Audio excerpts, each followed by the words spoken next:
So now we will discuss the second portion, which is basically the salient to describe the salient features of acute and chronic gastritis. ठीक है, let's move on to that topic.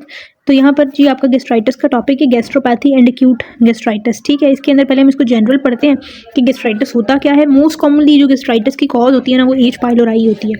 ठीक है, so gastritis results from mucosal injury. अपने stomach की जो layers होती हैं, wall की, एपिथीलियम, फिर जो म्यूकोजा होता है सबसे पहले, फिर सब म्यूकोजा, फिर मस्कुलरिस लेयर होती है, फिर एडवेंटिशिया या फिर जो है वो सिरोजा की लेयर होती है।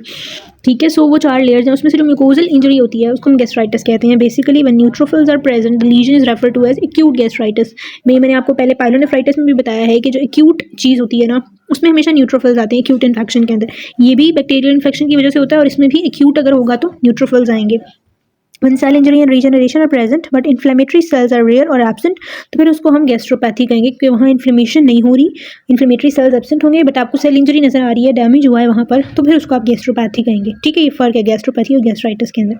बाकी उन्होंने आगे कॉजेज बताई हुई हैं जिसमें एनसेड्स का बहुत ज़्यादा यूज़, ड्रग्स का, अल्कोहल्स का, बाइल का, स्ट्रेस इंड्यूस्ड गैस्ट्रिक इंजरी भी हो जाती है, अल्सर्स डेवलप हो जाते हैं। ठीक है, बाकी आगे वाली चीज़ें रेलिवेंट नहीं है। पैथोजेनेसिस इन्होंने बताई है। पैथोजेनेसिस हमारे जो इंक्लूड है सिलेबस के अंदर, that is of H pylori से रिलेटेड, तो मैं वही आपको करवाऊंगी। अब ये डायग्राम अगर आप देख लें तो you can see normal wall उन्होंने दिखाई दी है और उन्होंने बताया है कि म्यूकस की एक बड़ी थिक सी लेयर है म्यूकोजा के ऊपर, जिसको डैमेजिंग फैक्टर्स क्या है, गैस्ट्रिक एसिडिटी और पेप्टिक एंजाइम्स उसको डैमेज कर सकते हैं। बट अल्लाह ताला ने उसको बड़ी प्रोटेक्टिव मैकेनिज्म्स भी दिए हुए हैं, which includes these surface mucus secretion, bicarb secretion into mucus, mucosal blood flow, apical surface membrane transport, ये सारे प्रोटेक्टिव मैकेनिज्म्स हैं और ये लेयर शो की हैं। अब उन्होंने कहा है कि इंजरी, ये सारे फैक्टर्स, एच पाइलोराई इन्फेक्शन है, है, एस्प्रिन है, ये सारे क्या करेंगे, म्यूकस की लेयर को बहुत थिन कर देंगे, जिसकी वजह से ये जो डिफेंसिव फोर्सेज हैं ये वीक हो जाएंगी और डैमेजिंग फोर्सेज बढ़ जाएंगी, जिसके नतीजे में ischaemia, shock, delayed gastric emptying और दूसरे होस्ट फैक्टर्स इन्वॉल्व करके मजीद इंजरी वहाँ पर कॉज करेंगे और इस तरह की फॉर्म में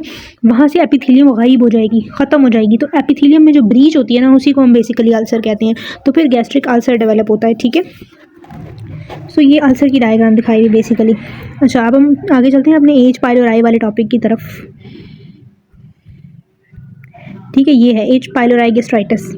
the discovery of the association of H pylori with peptic ulcer disease revolutionise the understanding of chronic gastritis. Basically H pylori का जो गैस्ट्राइटिस होता है, it causes chronic gastritis.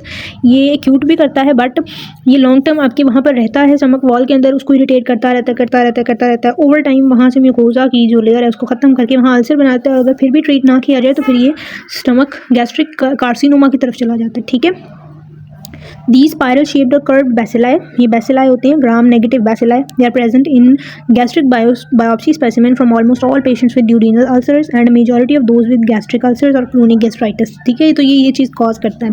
acute H pylori infection is subclinical most cases, जैसे मैंने बताया acute cases में भी infection होता है बट वो इतने सिम्टम्स के साथ प्रेजेंट नहीं करता। बट इसका जो बेसिकली MCQ आ सकता है या पूछ सकते हैं कि H pylori कौन सा इन्फेक्शन क्या करेगा, acute या chronic, तो acute करता है बट मोस्टली उसके सब क्लिनिकल होते हैं इफेक्ट्स। बट क्रोनिक गैस्ट्राइटिस वो अल्टीमेटली डॉक्टर के पास पेशेंट को लेकर आएगा और सिम्टम सीवियर फॉर्म में प्रेजेंट होंगे।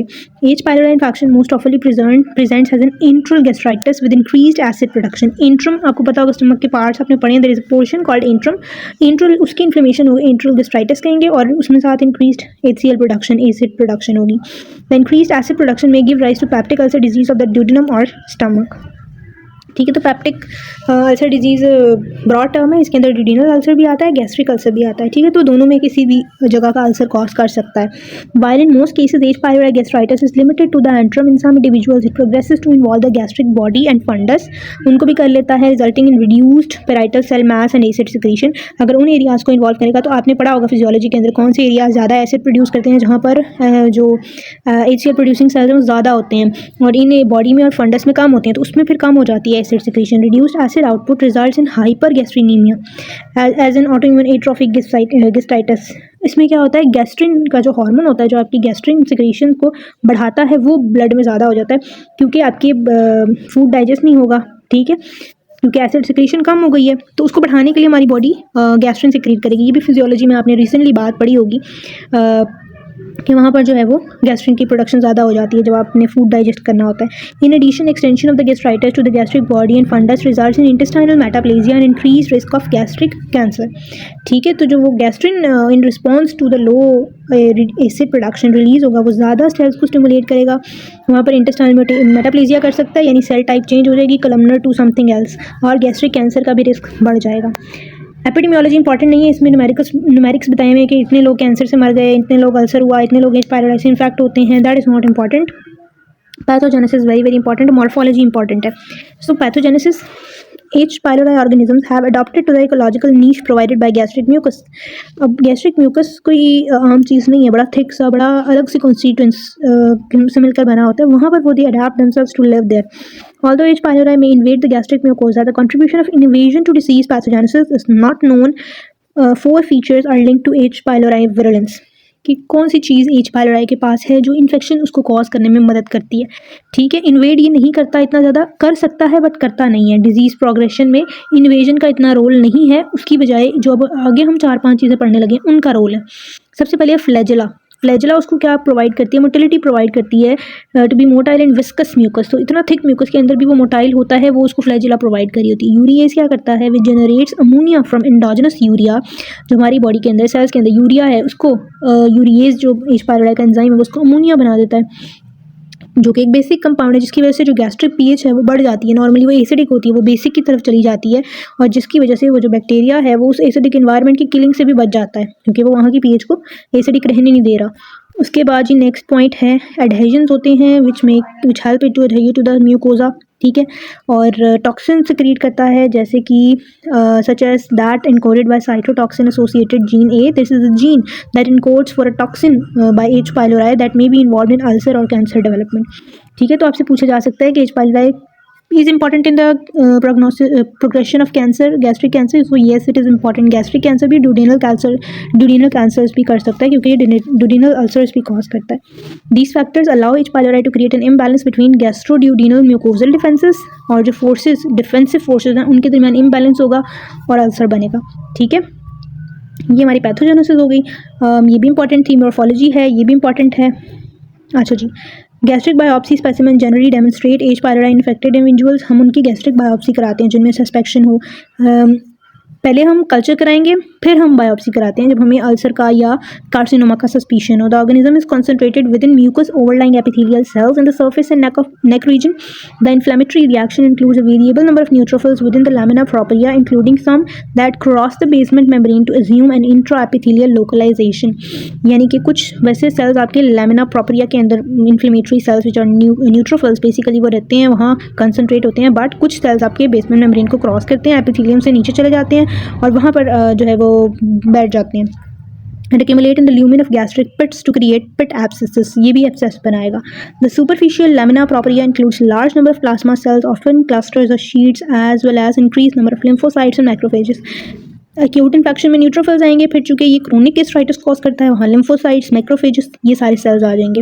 व्हेन इंटेंस इन्फ्लेमेटरी इन्फिल्ट्रेट, अच्छा ये आप लोग ब्लॉक 6 में पढ़ा भी होगा, जिन्होंने ब्लॉक 6 नहीं पढ़ा वो पढ़ेंगे कि इन्फ्लेमेशन में ना जब एक्यूट कोई भी चीज़ होती है ना उसके अंदर neutrophils are the predominant cells, जबकि क्रोनिक के अंदर lymphocytes and macrophages are the predominant cells. ठीक है, ये बहुत ही पेट बात है और ये अगर आप गलत करेंगे तो ये बेसिक कॉन्सेप्ट्स की गलती है. ठीक है, तो इसको आपने हमेशा याद रखना है. When intense inflammatory infiltrates may create thickened rugal folds mimicking infiltrative lesions. This is not important. जो आपने चीज़ याद रखनी है उसमें से वही न्यूट्रोफिल्स और उसकी बात, और जब इन्फेक्शन प्रोग्रेस करता जाएगा, पहले वो इन लेमिना प्रोप्रिया के अंदर था, फिर वो इंट्राएपिथेलियल लोकलाइजेशन इख्तियार करेगा और गैस्ट्रिक पिट्स के ल्यूमेंस के अंदर एक्यूमुलेट होगा और वहाँ पर एब्सेसिस बनाएगा. That's important.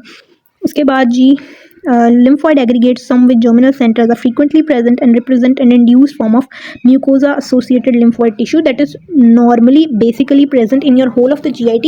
MALT present है, Peyer's patches present है small intestine में, जो कि protection provide करते हैं. they have B cells, T cells जो आपको protect करते हैं आपकी बॉडी में. चूँकि आप बाहर से खाना खा रहे हैं तो उसमें बहुत कुछ जर्म्स हो सकता है, तो अल्लाह ताला ने एक नेचुरल डिफेंस मैकेनिज्म रखा है कि जब वो एब्जॉर्ब हो रहा है खाना, साथ साथ उसकी क्लीनिंग भी हो रही है. तो यहाँ इसलिए ये मेल्ट बना हुआ है म्यूकोजा के नीचे। अब जब एच पाइलोराई इन्फेक्शन होता है ना, तो वो इसको भी अफेक्ट करता है और इस लिम्फोइड टिश्यू को एक कैंसरस स्टेज में कन्वर्ट करता है। जो लिम्फ नोड्स का कैंसर होता है उसको बेसिकली हम लिम्फोमा कहते हैं, तो उसमें भी पोटेंशियल होता है एच पाइलोराई के इन्फेक्शन में that these marts can be transformed into lymphomas. Intestinal metaplasia, characterized by the presence of goblet cells and columnar absorptive cells, also may be present and is associated with increased risk of gastric adenocarcinoma. ठीक है, H. pylori shows tropism for gastric, ये important नहीं है, जो important चीज़ें थी वो मैं सारी आपको बता दी, आगे बेशक आप स्किप कर दें। ठीक है, क्लिनिकल फीचर्स क्या है, पेशेंट किस तरह से आएगा। In addition to histological identification of the organism, several diagnostic test have been developed including a non invasive serological test for anti H pylori antibodies, a stool test and to stool test for the organism and the urea breath test, because H pylori is urease positive, तो urease positive organism के लिए there is a urea breath test, वो हम इसके लिए कर सकते हैं। एंटी एच पाइलोराई की एंटीबॉडीज डिटेक्ट कर सकते हैं, उसमें हमें फिर स्टमक बायोप्सी नहीं करनी पड़ेगी। उसके अलावा स्टूल टेस्ट है, उसमें आपको ये मिल जाएगा organism based on the generation of ammonia bye bacterial urease. Gastric biopsy specimen also can be analyzed by rapid urease test, culture, PCR, and there are ELISA multiple methods as well. Effective treatments include antibiotics, proton pumps inhibitors. H. pylori के लिए basically हम antibiotics देते हैं, और patients with H. pylori gastritis usually improve after treatment. All the relapses can follow incomplete eradication or reinfection. अगर आप उसको properly treat नहीं करेंगे तो फिर रिलैप्स भी हो सकता है। So that was all about H. pylori gastritis। इसके अंदर माइक्रोस्कोपिक और मैक्रोस्कोपिक फीचर्स भी पढ़ लिए। मोटा मोटा अगर मैं रिपीट करूँ तो मैक्रोस्कोपिकली आपको अल्सर्स नज़र आ सकते हैं, आपको एब्सेसिस नज़र आ सकती हैं। ठीक है, और माइक्रोस्कोपिकली जो आप देखेंगे तो इन्फ्लेमेटरी सेल्स होंगे आपको, जैसे वो मैंने बताया गैस्ट्रिक पिट्स में एब्सेसिस बनी हुई मिलेंगी, म्यूकोजा एसोसिएटेड लिम्फोइड टिश्यू का आपने बता देना है, और इंटेस्टाइनल मेटाप्लेजिया। ये 3-4 मोटी मोटी बातें हैं जो माइक्रोस्कोपिक फीचर्स में लिखनी है। पैथोजेनेसिस हमने कर ली 4 चीज़ें, एडहेजन, फ्लैजेला, टॉक्सिन, और चौथी चीज़ क्या आती है, यूरिएज। इसके ज़रिए से इसकी पैथोजेनेसिस होती है और ये डिजीज़ कॉज करता है। That was all about today. Thank you so much for watching. अल्लाह हाफिज़।